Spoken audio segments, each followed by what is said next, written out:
Well, hello. It's Matthew David, and going a little bit old school tonight. I got the beanie on. Haven't had that on in a while, but it is Wisconsin, and it's getting into the fall season, and it's been raining for several days. Got the blanket on, just sitting on the couch. Figure we can do a little comfy time, a little chat, and be real comfortable because we're talking about a subject where a little more peace and comfort is probably going to be a good thing. So if you're going to listen to me tonight, please write on the board, chime in, let's connect, let's talk, and just go ahead and tell me what's on your mind. We're going to be talking about anxiety. We're going to be talking about something many people deal with. All over the world, people are dealing with anxiety, especially today because things are more uncertain than ever. And we need to have a solution for anxiety. We need to have things that make sense that we can do to live our lives in the way that keeps us in the way that God wants us to be, because God wants us to be in our joy. So I'm going to talk to you tonight about living in your joy, even if you are tempted by anxiety, and even if you're going through some challenging times that are creating anxiety for you. So Abel and Judy are saying hi. We've got another hi, and got a few people on board so far. So let's just talk about a little bit of how I know anxiety from personal experience. I only talk about things that I know personally that I've had to deal with, so I'm not going to make something up and give you theory. I'm going to tell you about what anxiety is according to my knowledge and what I did about it to live without anxiety. And I'm going to tell you why it's so important that you live without anxiety. And I hope many people who need to hear this message will eventually hear it, because here's what happens. The enemy of your soul, the mind itself, the satanic 666, the who, what, when, where, why, and how through the three kingdoms, derived from the ego and the five senses that come along with it, are the only experience of anxiety that you could ever have. And what happens during anxiety that is the worst part about it is not necessarily the paper dragon that it is. The sensations essentially mean nothing. If you've been medically cleared and they said you have anxiety, well, essentially the sensations mean nothing. But the problem, the real problem of that is you can't manifest God's will from that space. See, the thief comes to rob, steal, kill. And the first thing, the only thing that the thief has to steal is your joy, period. That's it, period. If your enemy can steal your joy, and I'm not just talking about, your enemy in life, like maybe you have an enemy that doesn't like you and they're always getting into your now space and planting poison in there for you to get angry about so that you drink the poison of your own anger. Life can be a chess game like that with certain people, but it's also a spiritual issue. And essentially it's all a spiritual issue, because that other person that you're dealing with on the physical realm, there is no physical realm. You're dealing with a spirit, period. So fear is a spirit, and fear brings torment. And here's the thing, when you open the door to fear, that's what brings anxiety. And fear is honoring Satan. To acknowledge fear is to honor Satan, and to acknowledge faith is to honor God. And so when you lose your joy, you're in deep trouble. You're in a lot of trouble. And I'll tell you why, is because you cannot have faith, you cannot have trust, and you will not prosper under those conditions. So that is the problem when you live in a state of anxiety. So when I first had my first panic attack back in 2006, I think, obviously you have it, you don't know what it is. 2007, I think. Yeah, 2007 I had it. Yeah, they call the ambulance because you think you're going to die, etc. And then what happens, it becomes a self-fulfilling thing where fear, adrenaline, fear. It's the fear, adrenaline, fear cycle. It just keeps going like this. All right, it's a loop. And then what happens is your amygdala in your brain gets set on overdrive, and the amygdala is your fight or flight response. And when that gets set on overdrive, you essentially live in a state of perpetual symptoms that reinforce more internalized what if thinking. And then that what if, etc. thinking, that's what you do, is you brood about that. And then it creates more symptoms, more what if thinking, more symptoms. And all the while that amygdala stays on overdrive, and the sensations of adrenaline coursing through the body keep you bound. And that is, to be bound and ensnared by Satan. That's what it talks about in the Bible. So what we want to look at is we want to look at how to undo all of that at whatever level of anxiety that you have. Some people live in a mild state of anxiety, and sometimes that can be a good thing because it causes you to act. Like, let's say if you had no anxiety whatsoever at a 0, well, you might just become so relaxed that you don't have any inclination to get off the couch. You're just totally zenned out and I guess that's what it's like when some people are stoned all the time. I know people that get stoned all the time, and they don't really have any anxiety about anything because they're medicating in a way that causes them to not have that sensation. And so that's why I don't live in a state of being stoned all the time. I don't do those kind of things, and I'm not against them, but I'm also not for that kind of thing. I'm all about whatever is happening, let's embrace it, and let's talk about the spiritual nature of what that is. So what happened to me was, I'll make it quick because, it's not about my story. It's about what to do with this, is that I was essentially agoraphobic for a couple months because all of that fear, adrenaline, fear cycle kept going and going and going to where my world got smaller and smaller and smaller. And essentially I found myself living on a couch in our guest bedroom in our old condominium back in DeForest, Wisconsin. Listen, Joey, you're wasting your time with all this secret law of attraction stuff. You've been trying to build your internet company for years. I'm tired of waiting for my cut. Let me tell you something. 10% of 0 is still 0, right? I'm sorry, Don. It's just that I buy all these online courses and they never work.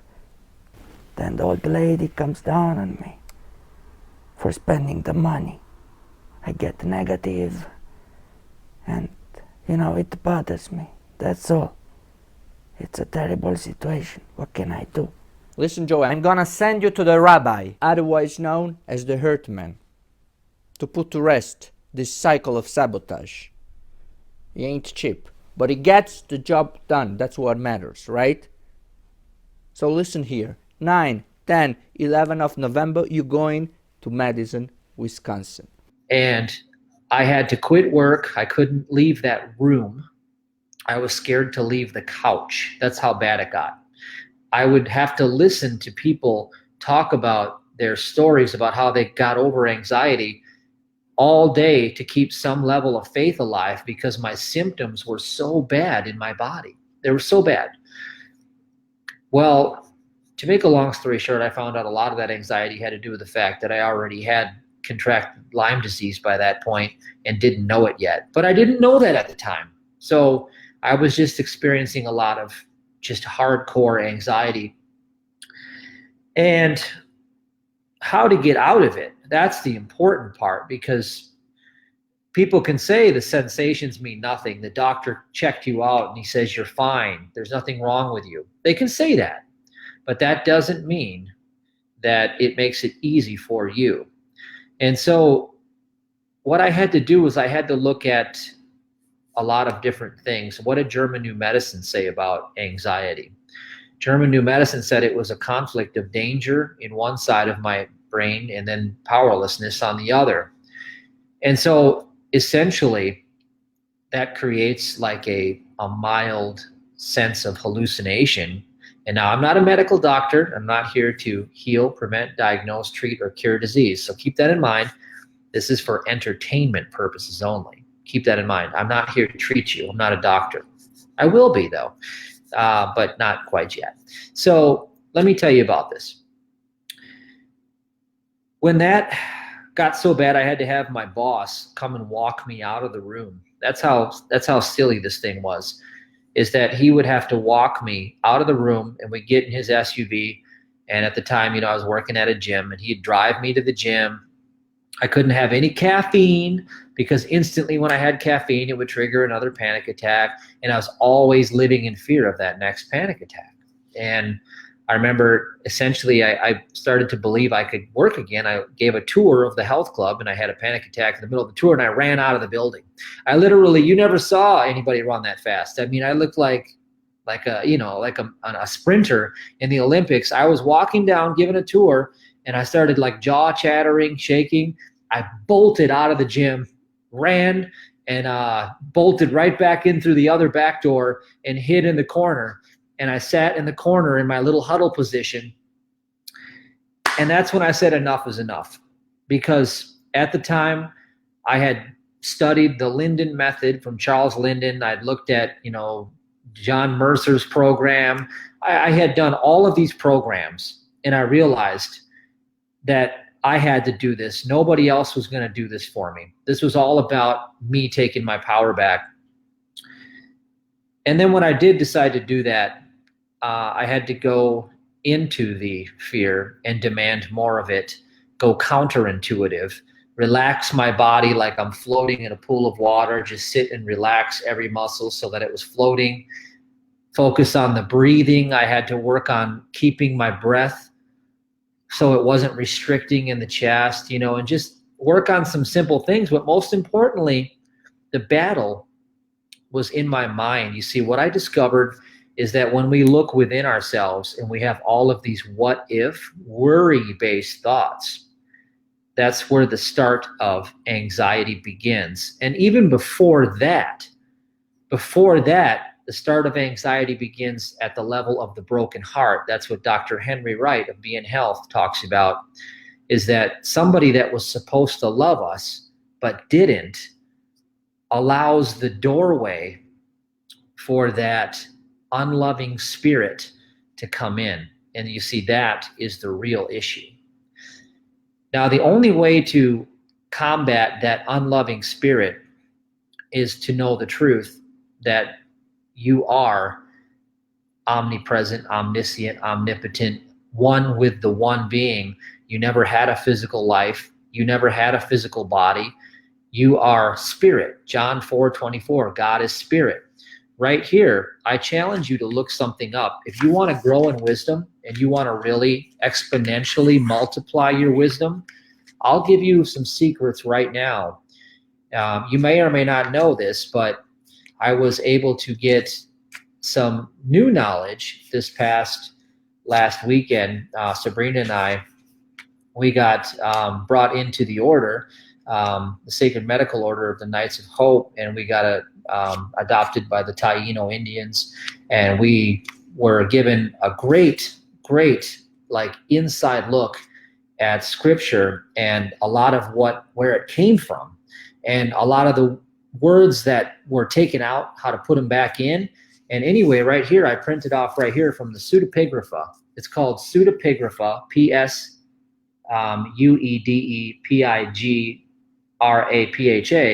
You can read some of the texts online, and the translations are quite different. But most importantly, if you look at the wisdom of Solomon, as you know, Solomon was one of the most wisest people of all history, right? Proverbs, Solomon, the wisdom of Solomon. Well, read the Pseudepigrapha version, and what you'll discover if you read it with a keen eye is that the same truths that were discovered by Phineas Parkhurst Quimby in the 1800s, who taught Mary Baker Eddy of Christian Science, you see, a lot of these same truths were written about in the Pseudepigrapha. I don't know. My wife says we got bills to pay. The kids are planning a day at the jump house. And I want to start this new ad campaign. I think it will work this time. Don, it will work. I have this feeling. Yeah. Hey, let me tell you something. Look at me. Look into my eyes. You should be knocking down at least 10 grand a month for the family, but you barely scrape by. The thought of you doing more thinking just makes me nervous.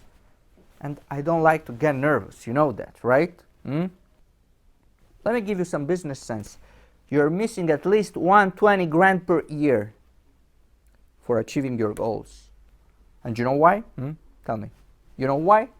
It's because of you. You are the problem. If you keep doing the same things, you can't expect different results. You're stuck. Okay, it's very, very good. Now, the basic truth is that you were not created to behold evil in your sight, okay? You were not created to take thought for your life. You're not supposed to carry the burden that you carry day in and day out. And so a lot of this anxiety that people suffer from is really because of your own doing, and it happened at the moment of the broken heart when the unloving spirit came into your realm, okay? That unloving spirit has to go. That has to be out. And when you can do that, that's when you're free, okay? It's a journey. Now, also with German New Medicine, you understand that we're looking at the conflict in the hemispheres of what creates the anxiety is danger on one side and powerlessness on the other. So just before, maybe the sensations of the anxiety began, what you can do is you can look at your life and say, geez, before I had that first panic attack, danger, yes, I was afraid because I was going to leave a secure job that I had and go take an unknown, unproven profession. I was going to go into the insurance field. So I went and did my training at Northwestern Mutual, and I was studying to do that. And then potentially I was going to do my series, licensing, etc. But I felt a lot of danger because intuitively I knew I had no joy in that space. I was doing it purely for the money. Bad mistake. Don't ever put money ahead of your joy because you're chasing the wrong thing. So my brain intuitively knew that. And so I said, I'm going to go after the money. Danger. And then when I got there and I did all the training, I realized I had let go of my job that I loved. I loved fitness. I loved fitness. So I let go of fitness to go chase money. And then I realized that I had this powerless position because I didn't have any money guaranteed. I didn't have any joy to do the work, so I knew I wasn't going to be very good at it. And so danger and powerlessness were playing on the psyche. And according to German New Medicine, that's the perfect recipe to create anxiety. So I had my first panic attack, and then what happens is it becomes a self-fulfilling cycle. Fear, adrenaline, fear, fear, adrenaline, fear. And the whole time, it's a paper dragon. It's a paper dragon the whole time. And I learned from Claire Weeks in her book, I forgot what it's called, but Dr. Claire Weeks is amazing. CLAIREWEEKES, I believe. Charles Linden, John Mercer, Panic Away. I devoured all that information. And then I started to look at, all right, I can do this because I had had enough. And I decided to deal with the spirit of fear head on. And I remember the last time that whole panic thing tried to creep up on me, it was a complete joke. I had a panic attack and I enjoyed every second of it. And I wasn't scared whatsoever because I knew exactly what it was. I knew it had no life, and I just let it phase right away. Didn't mean a thing. And as long as it doesn't mean anything, I don't create any more danger and any more powerlessness through my perceptions, because perception is reality, my friends, because the symptoms meant nothing. Essentially, I stole the power from Satan. I seized the power of Satan and stole it from his hand. I want you to get what I just said. I seized the power from Satan and I stole it from his hand because perception is reality, and I didn't allow danger and I didn't allow powerlessness to come into my perception. And what I did was I said the symptoms, sensations mean nothing. It's meaningless. It'll go away on its own. I'm not afraid. In fact, this is a positive experience. I demand more of it. I want more of it. I want more. I want more. Is that the best you can do? Give me some more. That's what I did. That's counterintuitive, but that's how I got rid of the whole thing. And that's what these things talk about. The Linden is Linden, Charles Linden. By the way, somebody asked me that. And so as I go back, and what you want to do, if you're going to look back on your life and you're going to say danger and powerlessness, if you notice that that lines up before you started to experience some anxiety in your life, you have to downplay the conflict. The conflict is perceptual, right? Downplay the conflict. Now remember, you're not supposed to take thought for your life. It says so in the scripture. You're not supposed to have what if ... thoughts in your mind all day that are continuously brooding and building up a sensation of danger and powerlessness to where it reaches a tipping point, and all of a sudden you go boof and you go off into a whole new realm of terror, and that creates more terror and more terror and more terror. You're not supposed to do that. That is from an unloving spirit, and that spirit comes in as another kingdom from your external hologram, your external kingdom. It comes in to tempt you by giving you those thoughts. Those are not your thoughts. You're being tempted from an external kingdom. Dr. Henry Wright talks about that. That's a fact because I've proven it. And I'm sure if you will trace things back, you will see that what I've just laid out for you is the whole house of cards. And once you just pull one of the cards out, the whole thing just falls right to the ground. And that's what anxiety is. So what do I do with anxiety today? Well, I realize that anxiety is an attack because Satan only has one objective. I know you've been told that there's a big mystery, that Satan is so smart. And I'm here to tell you that there's only one attack: to steal your joy. That's why I make the 3-2-1 process so valuable at my website. You see, I don't come up with this stuff and dream it into the world. I live it, walk it, demonstrate it, and then I can back it with the fruit because it shows up. So the 3-2-1, as you know, when I get to number 1, is to follow your joy in every moment, regardless of the fallout. Because the fallout is what you think is going to happen, but you don't know because the mind is a steering wheel that's not hooked up to the car. That's your old programming telling you that it knows reality, but it sees not the ways of God. You're not supposed to lean on your own understanding. Now, here's one thing that you may not have heard from me say before, but if you honor the fastest path to your joy in each moment, you are honoring God. God wants you to live in a place of joy, period.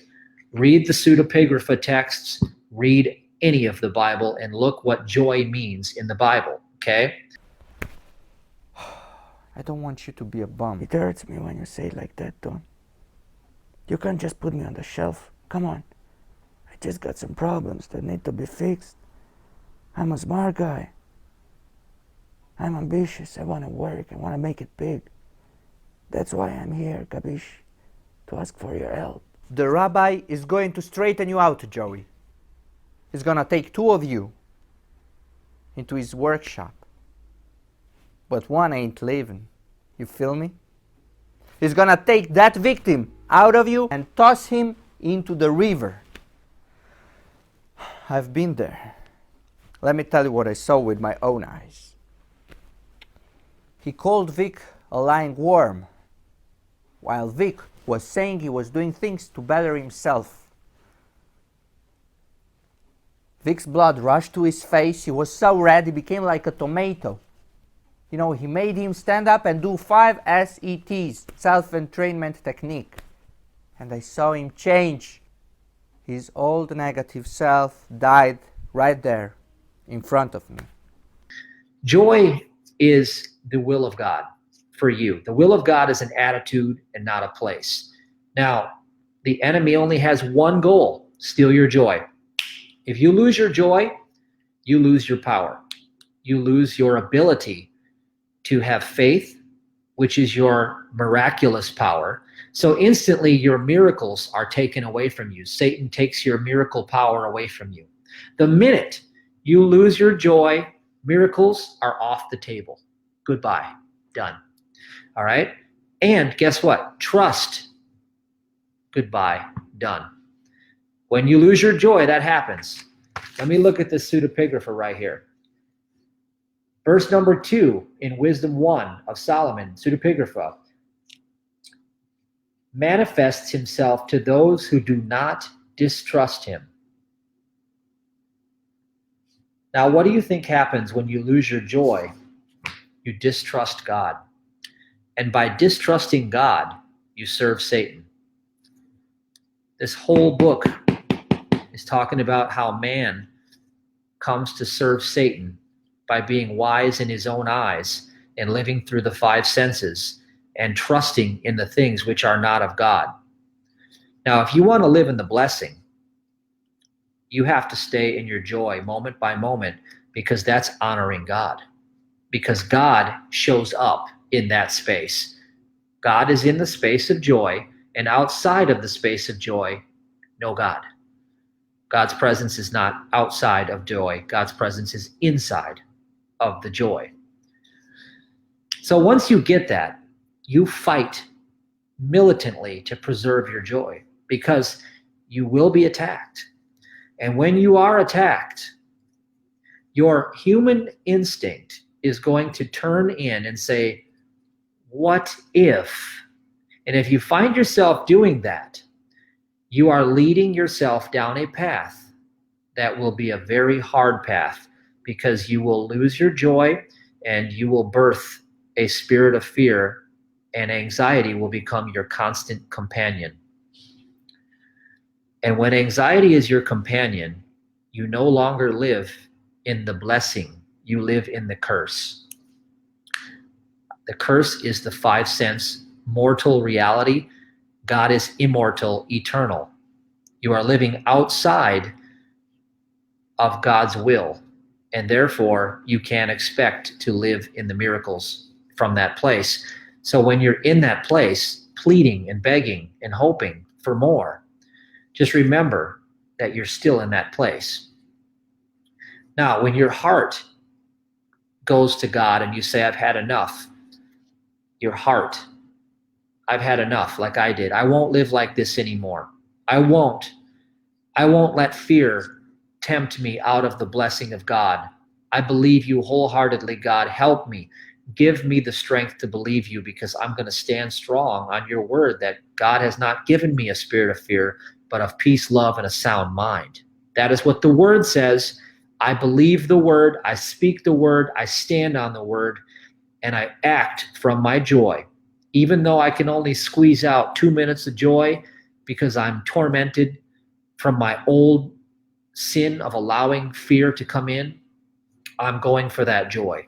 And what will happen was that little 2 minutes of joy will eventually become an hour of joy. This is how I climbed out of this. And then that 1 hour of joy each day became 3 hours of joy. And then that 3 hours of joy became, most of my day is filled with joy. And then it became, I'm so used to living in a place of joy that even a bad day today is better than what a good day used to be. And you can do that because it's always a choice. You have God power to choose who you will serve. And if you're going to serve fear, you're in deep trouble. But if you're going to serve God, you will stay in the place of your joy and you will trust. And that is how you collapse the house of cards. So I've gone on and I've discussed quite a bit about this. Now let's just go ahead and let's open it up for some Q&A, because if you do have some issues with anxiety, now would be a good time for us to address that. So if you just put some on the board, I'll just put some comments up, and then I'll grab some questions, and we can go ahead and we can talk about it. So someone says, so true. And then we've got, God, I've had enough. I won't live like this anymore. Give me strength to believe you. That's a great prayer. What if on the good is true and I'm always in the blessing? That's right. What if? Turn the what if around, right? Well, we don't need to say what if. We already know that is the truth. So it's a good idea to turn that around. But what if that God already is? God already is only the good is true. Read the Wisdom of Solomon in the pseudepigrapha and read it carefully with a keen eye, with the right lens, and you will see that only the good is true. And you're not supposed to know anything of evil at all. You're not supposed to look on it. You're not supposed to know it.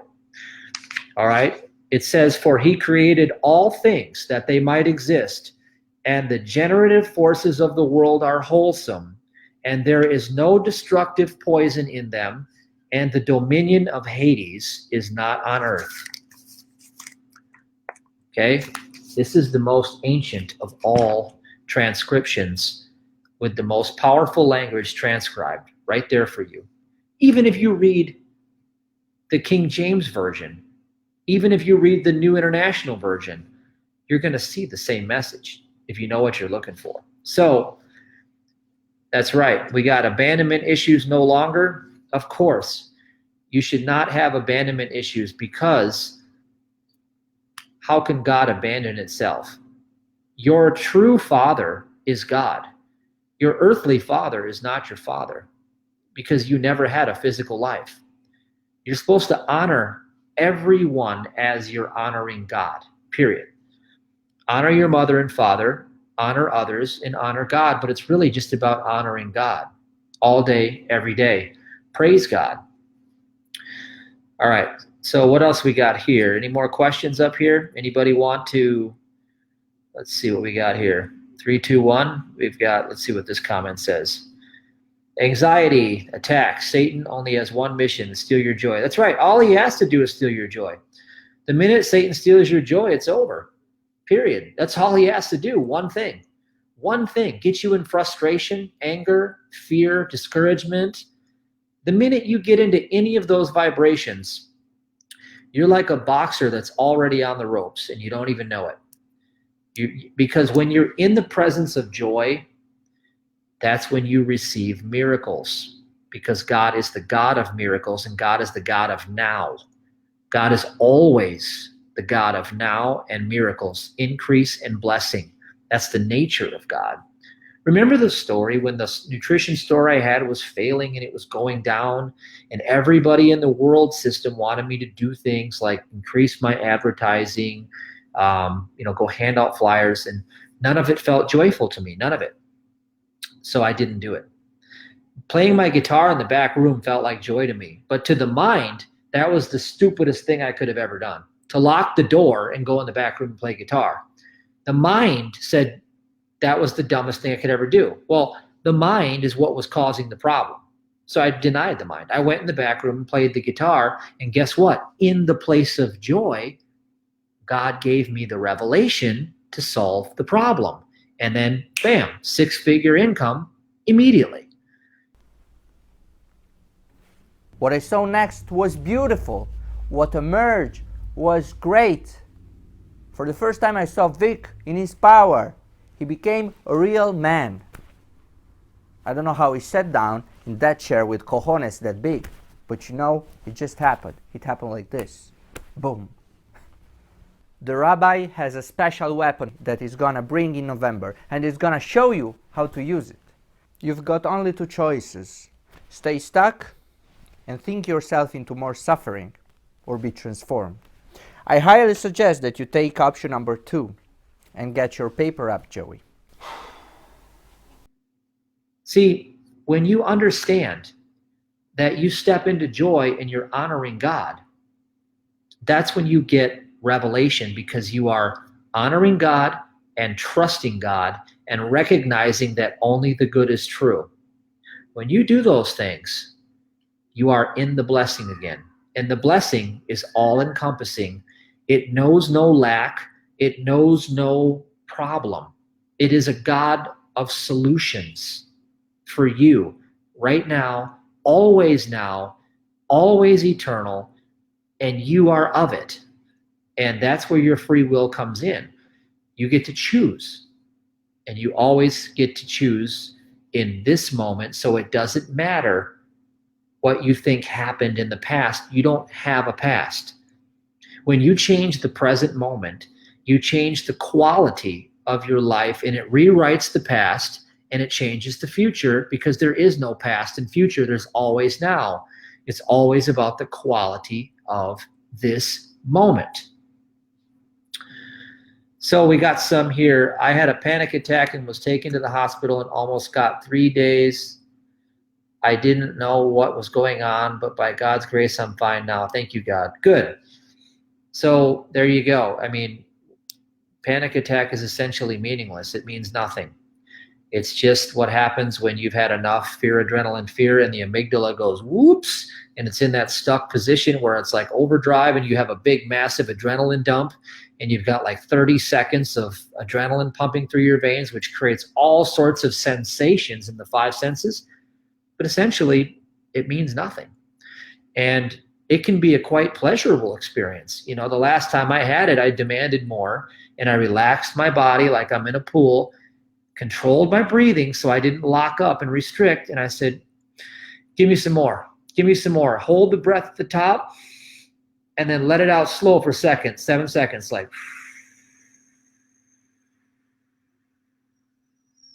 Breathe in 4 seconds. Hold it at the top. 7 seconds out. That's all I did. That's it. And guess what? It just went, just fizzled right out. And immediately afterwards turned into like peace. It was just peace. That's all it was. The Apocrypha, yes, the Apocrypha, the Wisdom of Solomon, 18 chapters. It says 19 chapters. It's the Pseudepigrapha. But the Apocrypha and Pseudepigrapha are found online together. So that's what you're going to see, is you're going to see the Wisdom of Solomon. Read the Wisdom of Solomon. It doesn't matter which book you read because they're very similar, but this is the book that I would prefer to read. And the Wisdom of Solomon's no joke. You really want to meditate on these things and really act on it, because that's what you want, is you want wisdom. And wisdom, it's so amazing what it talks about here. It says right here, wisdom will not enter a deceitful soul, nor dwell in a body enslaved to sin. For a holy and disciplined spirit will flee from deceit, okay, and will rise and depart from foolish thoughts, and will be ashamed at the approach of unrighteousness. So here's what this means from my lens. Wisdom will not enter a deceitful soul, nor dwell in a body enslaved to sin. You don't have a material physical body. That is sin consciousness. So when you turn on your thinking towards the incorruptible, eternal, immortal, spiritual nature that you always are, always have been, always eternally in God's presence, which means that you are of God's nature. You never had a corruptible life. And when you keep your focus on that, that's when wisdom will enter. That's what it's saying right there. That's wisdom right there. So thank you for bringing us wisdom. Oh, I love wisdom. Wisdom is everything to me. I really do. Let's see what we got here. Okay, so honoring and staying in your joy creates provision as the effect of staying honorable to whatever the joy is in the moment. Found serving and giving for some reason in joyful and always leads to more blessings, and it is not always money. Yeah, the whole world is the world system's always about money. And here's the thing. God knows that you need these things, remember? God knows you have need of these things. God knows you need that. See, here's what you have to understand about money. Take that word and look at the acronym, MONEY. It's my own natural energy yield. Money is also currency. Well, what is currency? It's electrical flow. It's also the flow that you see in the water. Okay, water is currency. You are in a current state of being. You are in a current state of being at all times. So what matters? Your current state of being. That's what matters. Turn on your thinking cap. It is your current state of being that matters at all times. And that's what affects your currency. Now, look at it this way. If you look at provision, God knows you need of these things. It's not just money, but it's also housing, food, relationships, all good things. Let's just say it's provision. Your provision is going to be influenced by your vision. Your vision. So your vision is your sight. So if you are looking at a world outside of you and you notice lack of any kind, your vision is corrupt. Therefore, you will have a corrupt pocketbook. But if you look outside and you recognize that God is the only presence, the only power, and the only mind, and that God is, and outside of God, nothing can exist, then you realize that the vision of unlimited prosperity abounds, then you will become more of what you contemplate, and you will draw in a bigger provision to have more for yourself. This has always been about a spiritual thing, okay? It's always a spiritual thing. So what else do we got here? We have, let's see, anybody else writing up on here? Vision, provision, yep, got that. And we got powerful. All right, so let's see, we got provision, vision, sight, lack, corrupt, vision, or God is only, unlimited prosperity is right vision.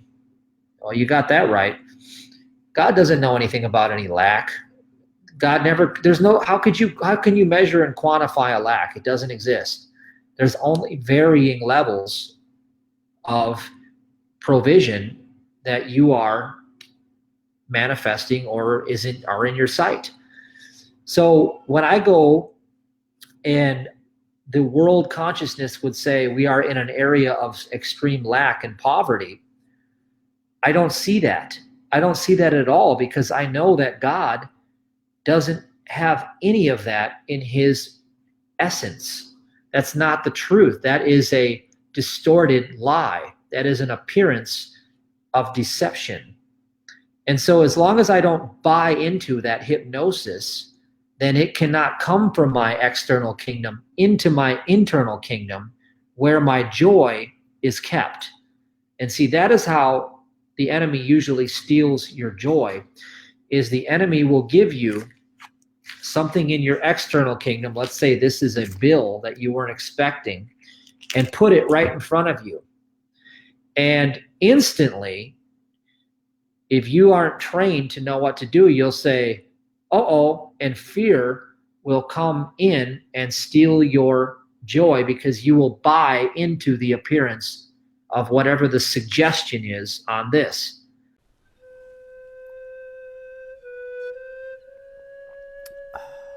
Listen, there are two types of people in this world. People who believe they can, and people who believe they can't. I'm pretty sure you already know who I am. You see this, MOCAINE. This is my secret. You know, probably you never heard of it because you are swinging around your local coffee shop and congregate with the sheep. Bah, bah. What's wrong with you anyway? So what you waiting for? Go on MOCAINE.com and little Tony will ship you some little baggies, risk-free, to try out. You should be killing it. You should be living like me. You should be living like me. But you ain't, right? You're missing this. This is the secret. This is the fuel to complete your mission. I'm putting powder all over the streets. I don't want to hear any more excuses, okay? You work for me now. I want you to be my customer. Go on MOCAINE.com and do the MOCAINE Miracle Morning. I'm not gonna ask you again. I'm not gonna ask you again. Now, what you're supposed to do is make a decision. Only the good is true. Thank you, God. There's only a blessing that's going to come from this, and I receive it now. And now some people would say to me, well, Matthew, that's just silly. You're such a fool. Like, you're just dumb to think those kind of things. And I'll say, okay, well, let's look at the pseudepigrapha and let's look at the wisdom of God, and let's see if that actually lines up with what you're saying. It says, because a jealous ear hears all things, and the sound of murmurings does not go unheard. Beware then of useless murmuring, and keep your tongue from slander, because no secret word is without result, and a lying mouth destroys the soul. So if I am calling God's creation, which it says here, God did not make death and God did not make anything destructive. If I am calling God's creation something and slandering it, then that judgment is going to come onto me. So the more I grow in wisdom, the less I really want to judge anyone or anything, period. Because I do that and then it becomes my curse. So instead, bless God's creation because it is blessed. And then you are in alignment with God, and it also helps you protect your joy. So that is a much better decision you can make that's going to bring more beneficial fruit into your life. God's goodness is greater than any situation. God's goodness is in every situation. And that's the truth. And the revelation brings about the transference of that appearing to be a problem into a solution immediately. And that's how you alchemize. That's what quantum alchemy in the modern day is. And that's ancient alchemy. It's not new. It's always eternal. That's how you alchemize things. All right. So does anybody have any questions maybe off the topic of anxiety or anything like that? I still have a few more minutes here if you guys want to hang out, post any comments, or if you want anything addressed at all.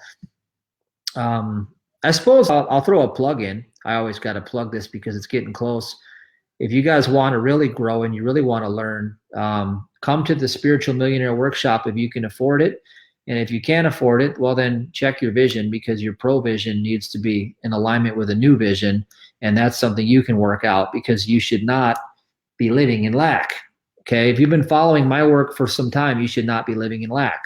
You should be detesting that idea as an attack and manifesting through the 3-2-1 process. And God is no respecter of persons. God doesn't care if I wear a suit or if I wear a beanie and my seal fit shirt, or God doesn't care if I sit here with my pajamas on naked in front of you and talk, or if I'm on a pulpit wearing, a nice suit. It doesn't matter. Wisdom is wisdom. As long as I'm giving you wisdom, that's all that matters. And so you can use wisdom to your advantage. That's what this is all about. But the workshop is really going to be unique this time. Every time it gets different. It's like it grows and morphs itself into something each time. I want to talk to you about the ability to take care of yourself by doing what you love in a capacity where your life is what you dreamed it would be. I'm not talking about the burden of having to run on a treadmill in order to get a paycheck, because here's what a paycheck is. A paycheck is when somebody buys you at wholesale to do a job, and then they sell you at retail so they can make a profit off of you doing a job. Now, I'm okay if I buy me as my own CEO in a company, and then I, pimp myself out, because by doing that, at least I know that I'm running the show and I get to govern how much flow comes through the enterprise to me. And so a lot of people that are trying to demonstrate prosperity, they find themselves in the labyrinth of fear that they can't step outside of the comfort of this little paycheck that they live and bound and slave to. They dream about wanting to do something for themselves. They dream about it. But the minute the thought of not having the security of that paycheck comes into their consciousness, they collapse. That's the fear that broke the camel's back right there. Now, you're not supposed to live in that fear. And that is a spiritual condition because you are omniscient. You have all of God's intelligence within you, and God can give you a divine idea. One divine idea is all it takes to create a lifetime fortune. One idea. I've had several of them in my life, and the ones that I've acted on are the most amazing journeys I've ever had in my life because I've gotten to witness God's power flowing through me, creating around me, and bringing sufficiency in that could only be by the hand of God. All right. And so the reason why this workshop is important is because A, it trains you on how to live from a place of faith and learning skill sets that will teach you how to stay locked into a vibration of joy outside, getting rid of the toxic poison of guilt and condemnation and self-hate and all these things that come from the ego mind, and then be committed with a team of people who should be doing their daily playbook every day, doing the things that they do because your daily habits determine your destiny. And if they are doing that, now you're in the right environment to grow. You need an environment to grow in your faith, because if you're sitting there holding on to this job, afraid to let go of this paycheck, everybody in that job is living in the same fear you are. That's why they're also attracted to the same job. Let's drink some MOCAINE and go to allowuniversity.com. And that's it. I got a VIP spot for you, Joey. Oh yeah. So what you waiting for? Come on. Drink MOCAINE, call Sabrina, and get yourself a spot and be there. I understand. I think we both know this is the right decision, right?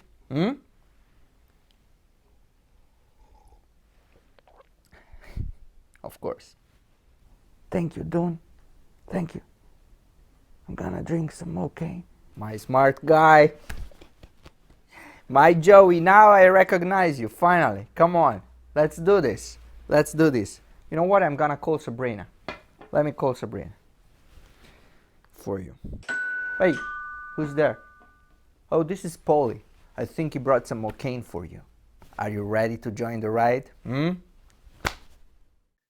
That environment is not going to be conducive to your spiritual health if you're trying to manifest unlimited prosperity.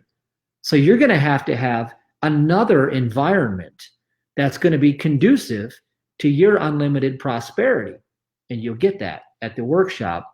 And then on day 3, I have a special bonus for everyone. This Friday, I have the whole day set aside. I have a full all-day training with probably the top internet marketer in the world today. And he's the one all the big names go to because he is on top of what works now. And it was time for me to do a refresher, a tune-up, and to get everything, up to date with everything that I do. And so I'm going to get that all day, and I spend thousands and thousands of dollars to get that knowledge, and I don't care because knowledge is everything. And so when I learn how to do that, then what I do is I bring it to the workshop and we start to talk about how that works. And I start to teach it so that I can learn it even better. And therefore, that's the blessing coming in this workshop, is that we always go deeper to the next level and we stay current. So with that said, it's the best opportunity for anybody who really wants to create within themselves the environment for unlimited prosperity, because as within, so without.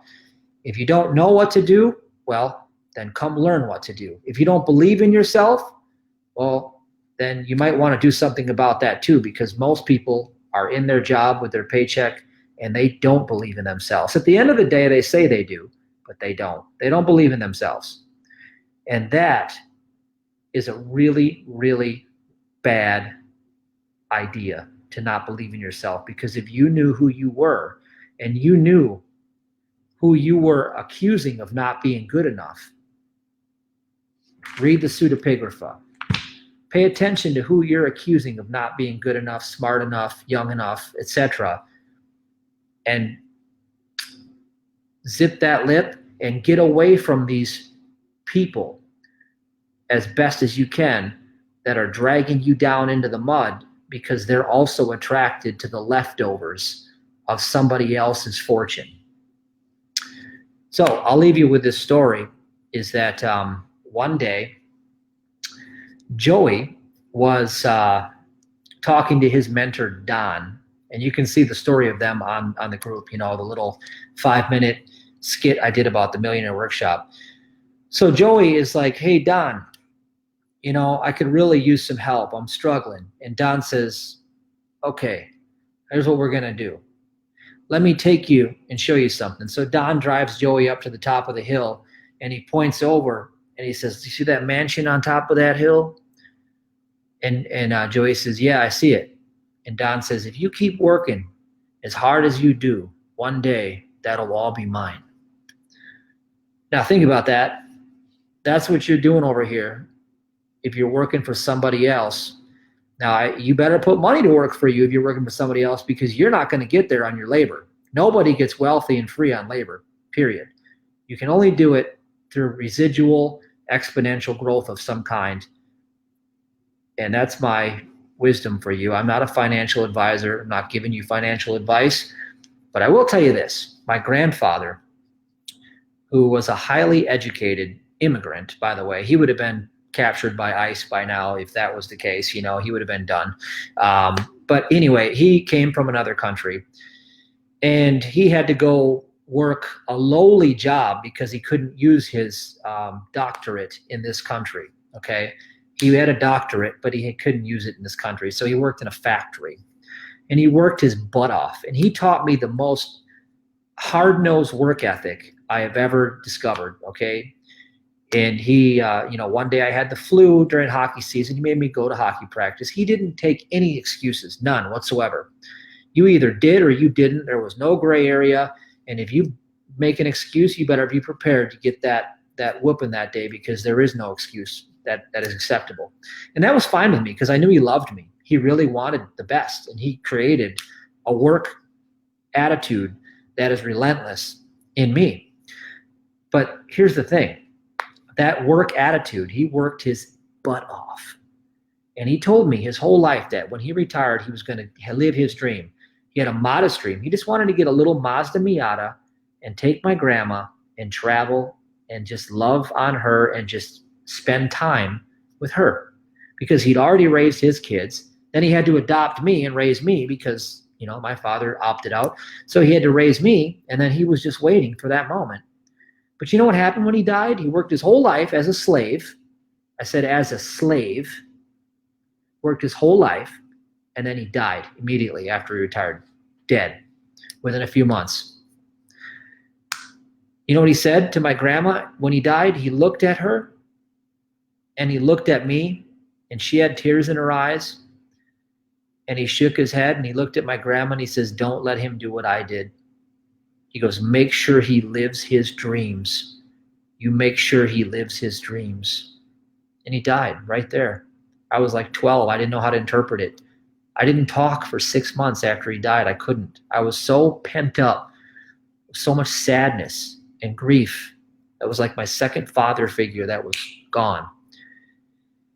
And I didn't know how to handle it, but he left me with that miracle. He left with the miracle that if you work your whole life as a damn slave, you will get jack shit as your reward at the end of the day.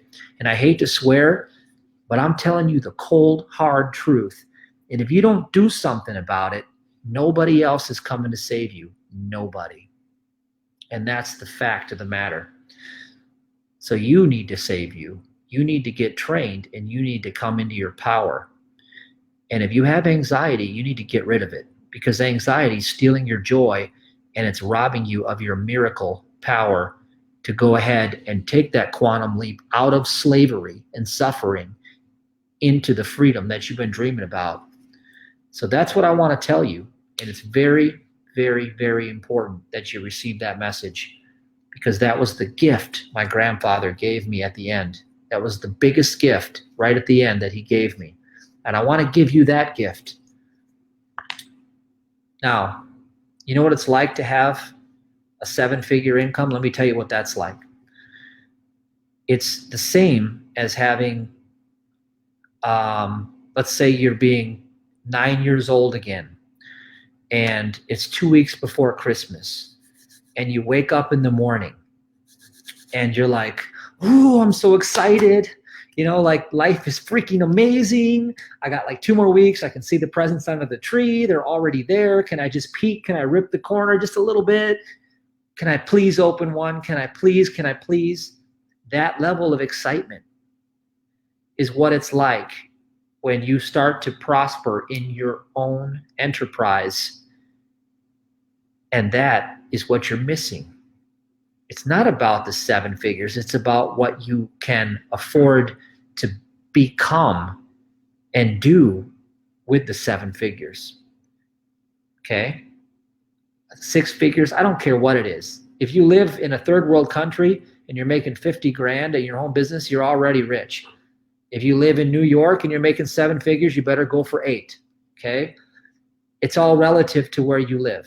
But I'm talking about freedom. Freedom is your birthright. You were born to be free. Grow your wisdom, grow your skills, and surround yourself with people that believe in you, that are supported to you getting out of this and getting into the freedom.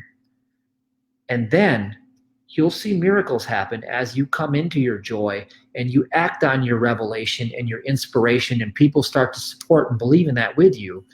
You'll see the change, and your life will become magic. So that's what I want to leave you guys with. And I just want to tell you that I love you and I believe in you. And the reason why I believe in you, even though you may not believe in you, is because I have witnessed the miraculous hand of God lift me up when I should be dead already. When I was already bankrupt and sick and dying, I witnessed the same power that is within you lift me up out of that pit and put me literally in a palace and give me all of the desires of my heart, which is what I'm always bringing to you, the wisdom to do it. And that's why I believe in you, because I know who you are. I know that you are the deity. And I say to you, rise up, come out, and take your power back. And I'll leave you with that. God bless. Love you.